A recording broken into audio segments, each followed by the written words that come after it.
रघुवंश तिलक से पुरुषोत्तम लखे गंगा स्नान से श्रीराम नाम।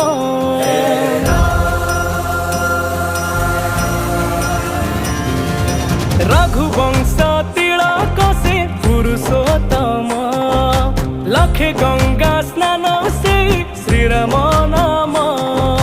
500 बरसर प्रतीक्षा सारी फेरुचंती धरा धमे धर्म धरी।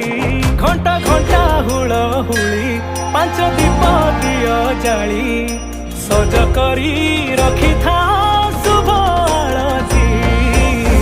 मोरा मो आसुचंती